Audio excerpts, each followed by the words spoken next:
प्यारे बुज़ुर्गों, माताओं, भाई और बहनों, हम सब यही कोशिश करते हैं कि ज़िंदगी हमारी प्यार से गुजरे। लेकिन देखते हैं कि ज़िंदगी में तनाव, मुश्किलें, ये लगता है कि हर समय हमारे साथ जुड़ी हुई हैं। ये ज़िंदगी जो पिता परमेश्वर ने हमें दी है, खुशियों से जीने के लिए, आनंद की अवस्था में जाने के लिए, वो लगता है कि रोज़ की ज़िंदगी जीते जीते शायद ये मुमकिन ना हो कि हम आनंद की, जिसकी हम महापुरुषों के लफ्ज़ों में सुनते हैं, अपने धर्म ग्रंथों में पढ़ते हैं, कि उस अवस्था को हम पा सकेंगे। हर रोज़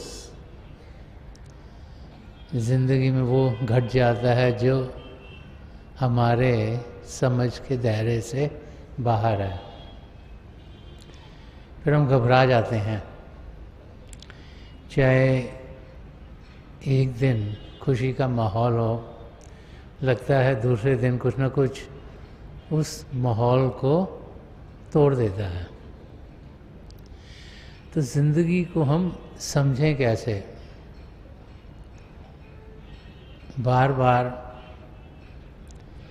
जब असलियत की जानकारी पाने की कोशिश करते हैं तो समझाया तो यही जाता है कि हम शरीर नहीं, हम आत्मा हैं। उस आत्मा का अनुभव इंसान कैसे करे? और ये जो एक सुनहरा मौका पिता परमेश्वर ने हमें दिया है, सदा सदा के सुख चैन की अवस्था में पहुंचने के लिए, इस मौके का हम फ़ायदा उठाएं कैसे? बार बार हमें यही समझाया जाता है कि ये नर न रहने दे, ये शरीर जो हमें मिला है, इसमें ही हम असलियत की जानकारी पा सकते हैं और इसी में हम पिता परमेश्वर को जान सकते हैं, पहचान सकते हैं, उनसे एक में हो सकते हैं। कि खुशियाँ सब प्रभु से मिलती हैं और जो प्रभु में लीन हो गया वो फिर सदा सदा के सुख चैन की ज़िंदगी पा गया।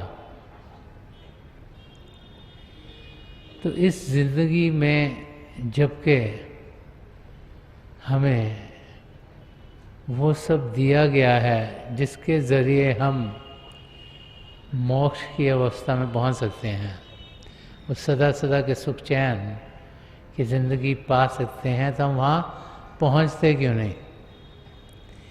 क्या चीज़ है जो हमें रुकावट देती है? अब एक तरफ तो ये समझाया जाता है कि रूहानियत बहुत आसान है, प्रभु हैं, उन्होंने सृष्टि रची, अपने अंशों को अपने आप से अलग किया, आत्मा परमात्मा का अंश है, और इस नर नारायणी देह शरीर में आने का मौका दे दिया, क्योंकि इसमें आत्मा बस रही, परमात्मा बस रहे हैं, उन दोनों ने मिलना है। तो सिंपल स्ट्रेट फॉरवर्ड है कि आत्मा है, परमात्मा है, उनने मिलना है। हालत कुछ ऐसी है कि अगर दो सिटीज़ हों और एक से दूसरे में जाना हो तो बीच में पहाड़ हो,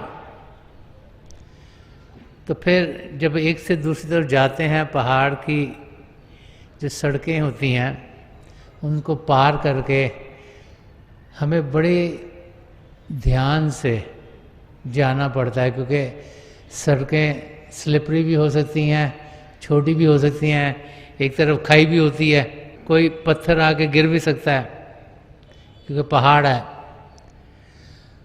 तो इस शरीर में जिसमें कि आत्मा और परमात्मा है, एक मन का पहाड़ बीच में खड़ा है। जिसको पार करना इतना आसान नहीं, जहाँ तरह तरह की तकलीफ़ें हमारे सामने आ जाती हैं कि हम फिसल जाते हैं, गिर जाते हैं, पत्थर के बोझ के नीचे दब जाते हैं। और वो अवस्था जो कि हर पल हमारे अंग संग होनी चाहिए, उस अवस्था तक हम पहुंचते नहीं। तो संत दर्शन सिंह जी महाराज, जिन्होंने बहुत कुछ रूहानियत के रास्ते के बारे में कहा है, एक शेर के ज़रिए ज़िंदगी कैसी होनी चाहिए, कैसी हो गई है, और फिर अगर समझ में आए कि होना क्या चाहिए और हो क्या गया है, तो फिर हम जो होना चाहिए उस और कदम बढ़ा सकते हैं। उसके बारे में यहाँ फरमा रहे हैं, और फरमा रहे हैं कि कोई मिले तो पूछ लें, कोई मिले तो पूछ लें, मौसमे गुल तो है मगर। वो फरमा रहे हैं कि मौसम तो बसंत का है, फूल खिल रहे हैं, खुशबू ही खुशबू है, हवा भी मन मन चल रही है, और स्प्रिंग टाइम जब आता है तो पतझड़ ख़त्म हो गया, विंटर ख़त्म हो रही है, और चीज़ें फिर नई उगनी शुरू हो रही हैं। कि बसंत की ऋतु तो है, बगीचे में फूल भी खिलने जा रहे हैं, उनकी सुगंध भी मनमंद है, हवा भी बड़ी अच्छी चल रही है। तो पूर्व कह रहे हैं कि कोई मिले तो पूछ लें, मौसम गुल तो है मगर। कि मौसम तो बहुत अच्छा है, एटमॉस्फेयर बहुत अच्छा है। पिता परमेश्वर ने यहाँ इस शरीर में हमें भेजा, इस धरती पर हमें भेजा, और हमारी आत्मा जो 84 लाख जिया जून में भटक रही थी, जिसे dark night of the soul कहा गया है, कि वो हमारी आत्मा के लिए अंधेरी रात थी। क्योंकि किसी और योनि में हम ना तो अपने आप को जान सकते हैं, ना पिता परमेश्वर में लीन हो सकते हैं। तो किसी भी और योनि में हम सदा सदा का सुख चैन पा नहीं सकते। इसीलिए उसको कहा कि ये हमारी आत्मा की बहुत अंधेरी रात है, कि हम प्रभु से अलग हैं, वो सदा सदा का सुख चैन पा नहीं सकते। तो प्रभु ने दया की, कृपा की, हमें मानव चोला दे दिया, इस धरती पर भेज दिया, और हमें वो मौका दे दिया जो स्प्रिंग टाइम का है।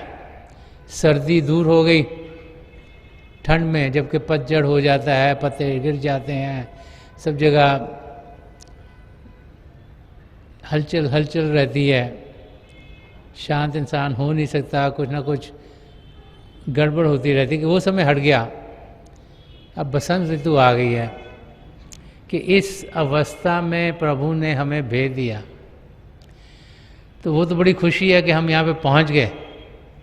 और फरमा रहे हैं कि कोई मिले तो पूछ लें, मौसम गुल तो है मगर। कि एटमॉस्फेयर तो बहुत अच्छा है जहाँ हमें पहुँचा दिया गया है, मगर अगली लाइन में बता रहे हैं कि यहाँ पहुँच के हुआ क्या। प्रभु ने तो हमें भेजा यहाँ अपने आप को जानने के लिए, प्रभु से मिलने के लिए। प्रभु ने भेजा एक मौका देकर कि हम 84 लाख जिया जून से छुटकारा पालें। प्रभु चाहते हैं कि हम प्रभु के प्रेम का अनुभव करें और खुशियाँ और आनंद की ज़िंदगी हमारे अंग संग हो। मगर हुआ क्या है? तो फरमा रहे हैं कोई मिले तो पूछ लें, मौसम गुल तो है मगर गर्दे खिसां पड़ी है क्यों। आईना बहार पर,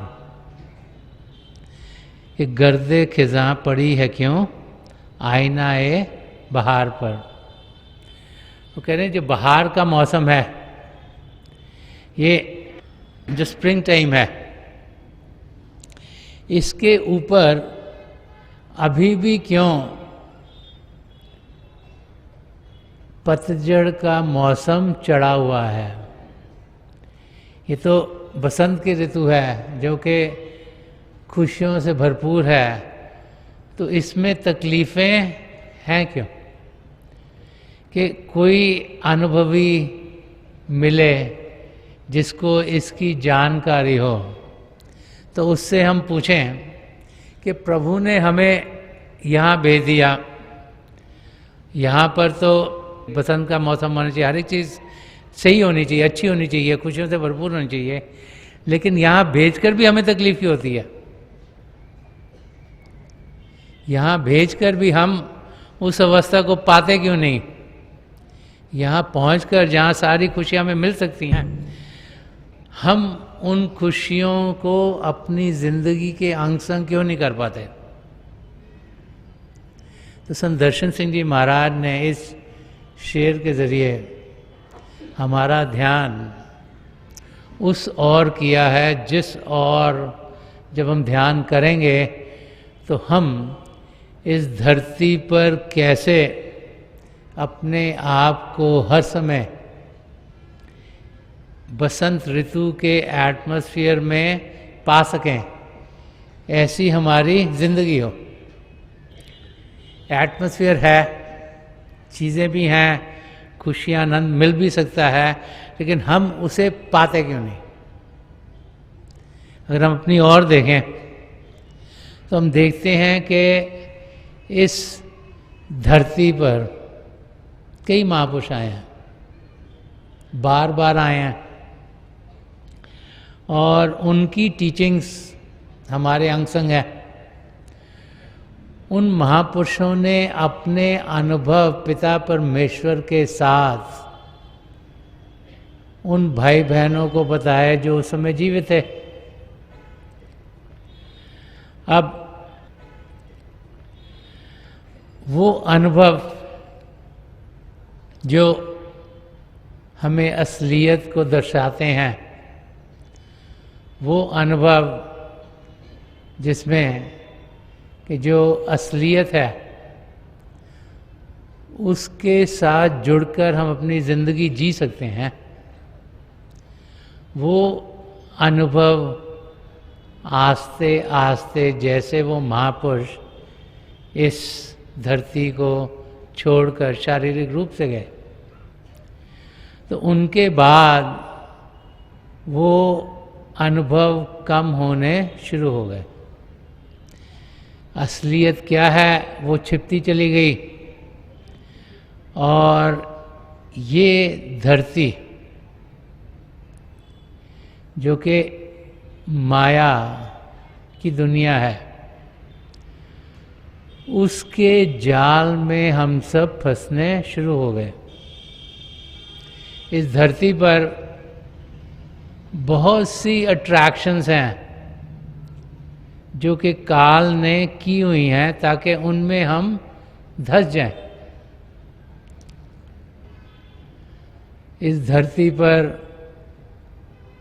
हमें पिता परमेश्वर से दूर रखने के लिए सबसे पहले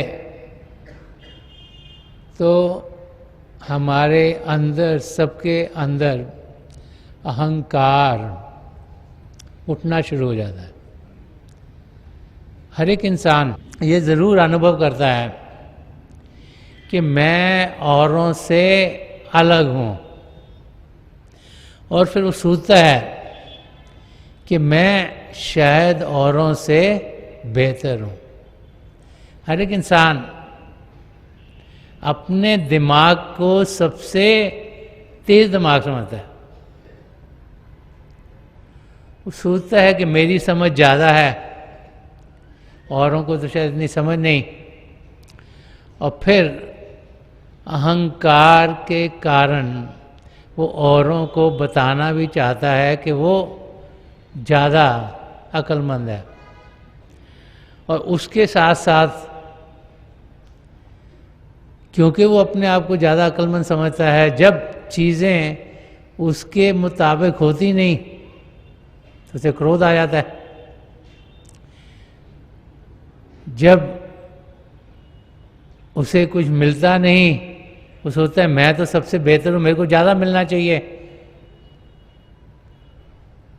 उसे लोभ आ जाता है, ग्रीडीनेस। जब उसे कुछ मिल जाता है तो उसको जकड़ के पकड़ के बैठ जाता है कि ये मेरा है, सदमोह हो जाता है। और फिर एक जिंदगी जो काम, क्रोध, लोभ, मोह, अहंकार से भरी, वो इंसान जीना शुरू कर देता है। ये काल का जरिया है हमें पिता परमेश्वर से दूर रखने के लिए, क्योंकि प्रभु तो एक हैं, और जब हमारे अंदर द्वैत आ जाता है, क्योंकि जब भी अहंकार उठेगा तो हम सोचेंगे कि हम औरों से अलग हैं, हम उनसे बेहतर हैं, तो द्वैत आ गया। जहाँ द्वैत आ गया वहाँ पर पिता परमेश्वर से हमें दूरी मिल गई। कबीर साहब ने फरमाया कि जहाँ मैं है वहाँ हरि नहीं, जहाँ हरि है वहाँ मैं नहीं। कि जहाँ पर मैं अहंकार आ गया वहाँ पिता परमेश्वर नहीं मिल पाते, क्योंकि जहाँ पर पिता परमेश्वर है वहाँ पर अहंकार है ही नहीं। कि प्रेम गली अति सांकरी जा में दो ना समाए, कि प्रभु को पाने का रास्ता तो प्रेम का रास्ता है, प्रभु से प्रेम का रास्ता है, उसमें दो हो ही नहीं सकते, उसमें तो एक होने का सवाल है। तो क्योंकि काल ने हमारे अंदर वो जागृत कर दी हैं फीलिंग्स के हम अहंकार से भरपूर हैं, इस करके हम अपने आप को हर एक से अलग समझते हुए ये जिंदगी गुजारते हैं।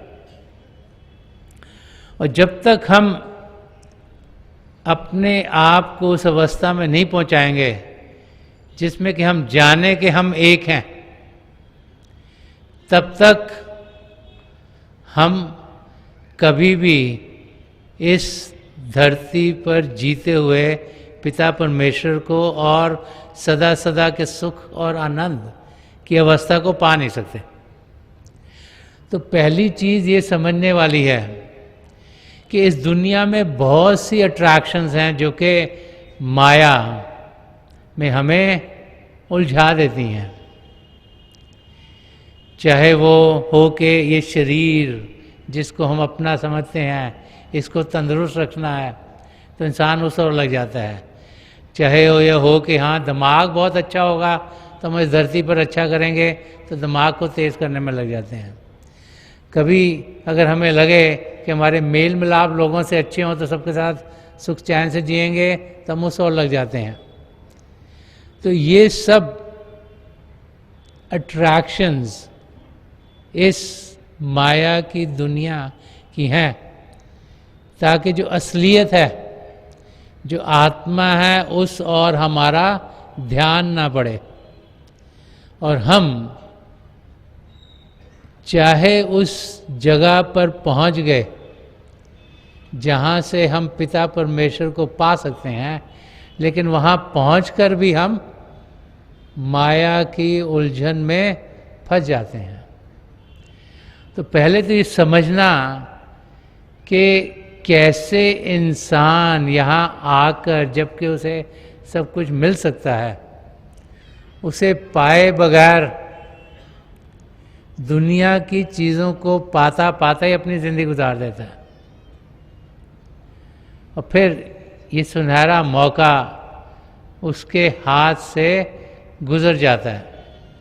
जब इसे हम समझेंगे तभी हम फिर इस धरती पर जीते हुए वो काम करेंगे जो हमें इन उलझनों में से निकाल दें। जब आप पतंग उड़ाते हो तो आपकी कोशिश होती है कि पतंग ऊंची से ऊंची उड़े, कि ऊंची अवस्था तक पहुंच सकें। और फिर बड़ी बार जो डोर होती है उसमें उलझने पड़ जाती हैं, और जब डोर में उलझन पड़ गई तो पतंग आपकी उस लेवल से आगे जा नहीं पाती, क्योंकि वो उलझन हो गई, डोर आगे जा नहीं रही। तो जब तक आप उन उलझनों को हटाओगे नहीं, तब तक आपकी पतंग और ऊपर जा नहीं पाएगी। और हमने तो आध्यात्मिक उड़ान पर जाना है। जब तक मन माया की उलझनों से हम घिरे रहेंगे और उन उलझनों को खोल नहीं पाएंगे, तब तक ये आत्मा अंदर की दुनिया के उड़ान करने के लायक नहीं होगी।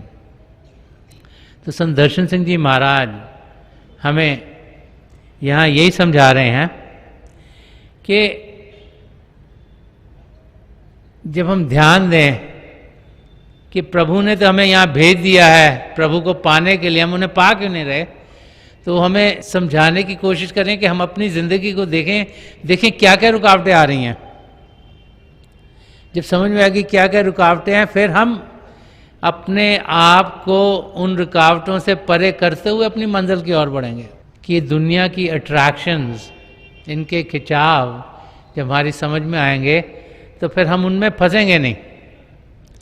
दूसरी चीज़ जो समझने की है वो ये है कि हमारी आत्मा 84 लाख जिया जून में भटक रही है। जब से प्रभु से भटकी, अलग हुई, जब जब मानव चोले में आई, प्रभु को पा ना सकी, तो उस चोले में उसने कर्म किए। हर एक सोच, हर एक बोल, हर एक कार्य का हमें भुगतान करना है। और ये कर्म बढ़ते जाते हैं, बढ़ते जाते हैं, बढ़ते जाते हैं, जब तक इनका भुगतान नहीं होता। तो हमारे साथ ये पिछले कर्म जुड़े हुए हैं। इन कर्मों के लिहाज से भी कई चीज़ें हमारी ज़िंदगी में आएंगी। जो सन्मत का रास्ता हमें समझाता है कि 75%, 3/4 हिस्सा जो हमारी ज़िंदगी का है, ये पिछले कर्मों के लिहाज से है। वो चीज़ें जो हमारी समझ से बाहर हैं, क्यों हमारी ज़िंदगी में तकलीफ़ आ गई, क्यों इंसान बीमार हो गया, कभी अच्छी चीज़ें होती हैं, कभी बुरी चीज़ें होती हैं, जिनको लॉजिकली समझना बड़ा मुश्किल है, वो पिछले कर्मों के लिहाज से हमारी ज़िंदगी में डलती हैं। लेकिन 25% हम सबको फ्री विल दी गई है, जिसमें हम अपने कदम या तो प्रभु की नज़दीकी के लिए बढ़ा सकते हैं या दुनिया की नज़दीकी के लिए बढ़ा सकते हैं। तो महापुरुष समझाते हैं कि वो 25% का हमें इस्तेमाल करना है, सही तरीके से इस्तेमाल करना है, और काम वो करें जो हमें प्रभु की ओर लेके जाएं। संत कृपाल सिंह जी महाराज बड़ी बार सत्संगों में फरमाया करते थे कि जो चीज़ हमें प्रभु की ओर लेके जाती है वो अच्छी है, वो हम करें, उसके साथ जुड़ें। और जो चीज़ हमें प्रभु से दूर लेके जाती है वो बुरी है, उससे हम परे हों, उससे दूर रहें। जो कर्मों के लिहाज से हमारी ज़िंदगी में होना, वो तो होना ही है, उसको हम प्यार से, आराम से झेलें। लेकिन जो हम खुद कर रहे हैं वो कार्य ऐसे हों जो हमें प्रभु की नज़दीकी दें। और जब हम ऐसी ज़िंदगी जिएंगे जिसमें कि हम प्रभु की नज़दीकी पाने के कार्यों में जुटे होंगे, तो हम देखेंगे कि वो कार्य हमें बहुत जल्दी पिता परमेश्वर के दर्शनों के लिए पहुंचा देंगे। तो कौन से कार्य हैं जो हमें प्रभु की नज़दीकी दिलवाते हैं? शांत अवस्था में पहुंचना। जिंदगी में हलचल हलचल हलचल लगी रहती है। सुबह उठते सार लगता है ये भी करना, वो भी करना है, ये भी करना है, यहाँ भी जाना, वो भी करना है, और इंसान हलचल में इस ज़िंदगी की चीज़ों को पूरा करते करते ही अपनी ज़िंदगी गुजार देता है। तो पिता परमेश्वर को पाना है तो हमें शांत अवस्था में होना पड़ेगा। इसलिए भजन करना, सिमरन करना, शरीर को शांत करना आसान है, मन को शांत करने के लिए हम सिमरन करते हैं। तो भजन अभ्यास में बैठना बहुत ज़रूरी है। और क्या है जो हमें प्रभु की ओर लेके जाता है? सत्संगों में जाना। सत्संगों में जाने का फ़ायदा क्या है? सत्संग का मतलब सच्चाई के साथ संग करना। जब किसी पूर्ण महापुरुष के सत्संग में हम जाते हैं तो हमारी तवज्जो दुनिया से हटके पिता परमेश्वर की ओर लगती है। वहाँ हमें प्रभु कौन हैं, क्या हैं, उनसे हम कैसे मिल सकते हैं, उसके बारे में जानकारी दी जाती है। और सिर्फ उस समय के लिए ही नहीं, जबकि हम सत्संग में हों, वो लफ्ज़ जो हमें सुनने को मिलती हैं और फिर जब अपने सद्गुरु के हम दर्शन करते हैं, जो रूहानी किरणें उनसे हमारी ओर आती हैं, उनका असर बहुत देर तक सत्संग के बाहर रहता है। तो जब हम सत्संग में आते हैं तो अपने महापुरुष के दर्शन करते हैं और फिर जब सत्संग सुनते हैं तो रूहानी किरणें हमारी आत्मा तक पहुंचनी शुरू होती हैं। तो जितने जितने हम रिसेप्टिव होंगे, जितना जितना हमारा बर्तन तैयार होगा, उतनी उतनी तरक्की हमें मिलेगी। कि वो रूहानी किरणें तो हम सब तक आ रही हैं, लेकिन जो रिसेप्टिव हैं वो उसे ग्रहण कर पाते हैं, जिनका ध्यान सत्संग में आके भी कहीं और है, तो वो फिर उन किरणों को पा नहीं सकते, उनसे बाउंस ऑफ करके कहीं और चल जाती हैं। तो हम पात्र बने ताकि जब वो रूहानी किरणें हमारी और आएँ, हम उन्हें जस्ट कर सकें, अपनी रूह की गहराइयों तक उन्हें पहुंचा सकें और आत्मा को जो खुराक चाहिए वो मिले। इसीलिए सत्संगों में आना, अपने सद्गुरु के दर्शन करना बहुत ज़रूरी है कि उनके ज़रिए ही हम अपना ध्यान बाहर की दुनिया से हटा सकते हैं। क्योंकि जब हम उनके अंग संग होते हैं तो हमारे अंदर एक खुशी का माहौल हो जाता है। जब उनके अंग संग होते हैं तो हम एक शारीरिक रूप में रहते हुए भी एक वो आनंद पाना शुरू कर देते हैं जो बाहर की दुनिया से हमें कभी मिला नहीं। हमारे अंदर खुशियों की लहरें चलनी शुरू हो जाती हैं। हमारे अंदर वो अवस्था पैदा हो जाती है जिसमें कि हम अपने आप को सुखी और चैन से भरपूर पाते हैं। सत्संगों में आना, अपने सद्गुरु के दर्शन करना, ये हमारा ध्यान पिता परमेश्वर की ओर करते हैं। और जितना ध्यान प्रभु की ओर हम करेंगे उतना ही उनकी नज़दीकी हम पा सकेंगे। जितनी नज़दीकी प्रभु की पाएंगे उतना ही हम उनसे एक में हो पाएंगे। तो जो कर्म है हमारे पुराने, जब हम अभ्यास करते हैं, जब सत्संगों में जाते हैं, तो वो आस्ते आस्ते आस्ते हमारे कटने शुरू हो जाते हैं। तो जो कर्मों का बोझ हमारे ऊपर है वो जब हटता है तो रूह के ऊपर बोझ कम होता है, उसको ओढ़ने में आसानी होती है। इसीलिए बार बार बार यही समझाया जाता है कि हम उस अवस्था में पहुँचें जिसमें कि हमारी आत्मा अंदर के मंडलों में जाने के लायक हो। एक जगह और संत दर्शन सिंह जी महाराज ने इसी किस्म का एक ख्याल भेजा है। वो फरमा रहे हैं कि चमन के हुस्न की खातिर है आरजू दर्शन।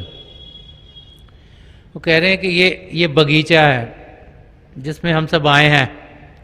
हम अलग अलग किस्म के फूल हैं, हर एक की अपनी अपनी खुशबू है, अपने अपने रंग हैं, अपने तरीके से वो खिलते हैं। तो फरमा रहे हैं कि चमन के हुस्न की खातिर है आरजू दर्शन। वो कह रहे हैं कि ये जो बगीचा है ये हर समय खूबसूरत रहे। इसमें कोई भी फूल मुरझाए नहीं। जो इंसान इस धरती पर आया है वो पिता परमेश्वर को पाले। दर्शन सिंह जी महाराज हम सब के लिए चाह रहे हैं कि हम सब अपनी मंजिल तक पहुंचे। तो कह रहे हैं कि ये मेरी ख्वाहिश है, मेरी आरजू है। क्या? ये चमन के हुस्न की खातिर है आरजू दर्शन, जिसे ना खौफ खजा का वो बहार आए। वो कहते हैं बहार ऐसी हो जिसमें कभी पतझड़ आई ना। वो कहते हैं जिंदगी हम सबकी ऐसी हो इस धरती पर जब हम जी रहे हैं कि ये जो बाग प्रभु का लगाया हुआ है इसमें हर एक फूल खिलता रहे। ये जो धरती है जिसमें प्रभु ने हम सब इंसानों के रूप में हमारी आत्माओं को भेजा है, कि यहाँ जिस मकसद से प्रभु ने हमें भेजा है, जो अपने आप को जानना है और पिता परमेश्वर को पाना है, वो मकसद हम सबका पूरा हो। कि जिसे ना खौफ खजा का वो बहार आए। कि यहाँ पर मौसम ऐसा हो जिसमें कि हर समय चीज़ें अपनी मंजिल की ओर बढ़ती चली जाएं, जिसमें कि जो हमारी आत्मा है वो हर समय प्रभु की ओर तेजी से बढ़े। आत्मा तभी सुख चैन में रहेगी जब वो प्रभु में जाकर लीन होगी, और उस आत्मा को परमात्मा से मिलाने के लिए ही महापुरुष बार बार इस धरती पर आते हैं। संत दर्शन सिंह जी महाराज ने एक जगह और भी फरमाया कि लौट आए हैं यार के दर से, वक्त ने जब हमें पुकारा है। कि महापुरुष धरती पर आते रहते हैं। किस लिए आते हैं? कि हम सबको उनकी ज़रूरत है। हम सब जो भटक गए हैं, जो प्रभु को याद नहीं करते, उनकी ओर ध्यान नहीं देते, जो दुनिया के रंग में रंगे गए हैं, हमारा ध्यान पिता परमेश्वर की ओर करने के लिए महापुरुष आते हैं।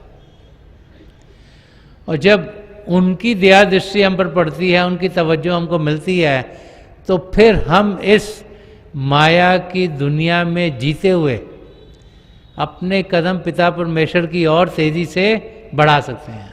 मेरी पिता परमेश्वर के चरण कमलों में जो पिछली संचि के महापुरुष हैं हजूर बाबा सावन सिंह जी महाराज, परम संत कृपाल सिंह जी महाराज और दयालपुर संत दर्शन सिंह जी महाराज के चरण कमलों में यही प्रार्थना है कि जिस मकसद से प्रभु ने हमें ये मानव चोला दिया, इसे हरि मंदिर कहा गया, प्रभु भी इसी में बस रहे हैं। नर नारायणी देह कहा गया, इसमें हमारी आत्मा ही बस रही, परमात्मा ही बस रहे हैं।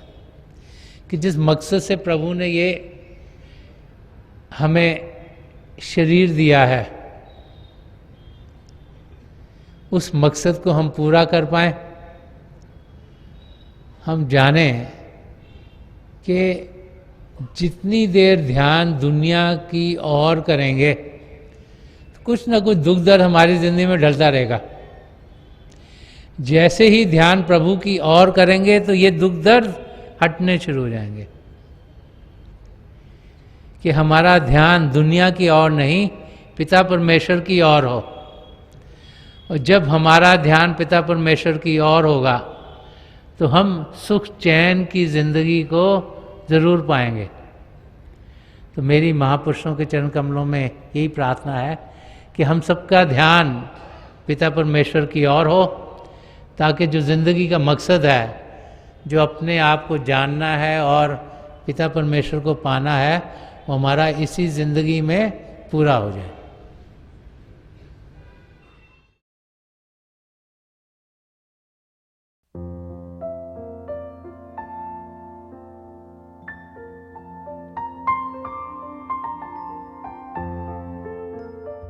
तो थोड़ी देर के लिए हम सब अभ्यास के लिए बैठ जाएं।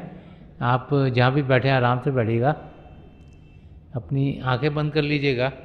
ये जो आई बॉल्स आँखों के देने सीधे सामने फोकस हो, जैसे 8-10 सामने आप फोकस हो। आंखें बंद करते ही वो भाई बहन जिन्हें नाम की देन मिली आप सिमरन कीजिएगा। और जो भाई बहन यहाँ नए हैं, आप पिता परमेश्वर के किसी भी जाति नाम का जाप कीजिएगा। जाप मन ही मन करना, ऊंचा नहीं दोहराना। मेरी प्रभु के चरण कमलों में, और जो पिछली संचि के महापुरुषों हैं हजूर बाबा सावन सिंह जी महाराज, परम संत कृपाल सिंह जी महाराज और दयाल प्रसन्न दर्शन सिंह जी महाराज के चरण कमलों में यही प्रार्थना है कि जो जो हम सबके लिए बेहतर हो ये महापुरुष हमें दें, हमें सबके साथ जोड़ें और हमारे भीतर प्रभु की ज्योत के हमें दर्शन करवाएं। थोड़ी देर में मैं आपको इस बैठक से उठाऊंगा और मेरी शुभकामनाएं आप सबके साथ हैं।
छोड़ दीजिए जी, प्लीज़ लीव ऑफ।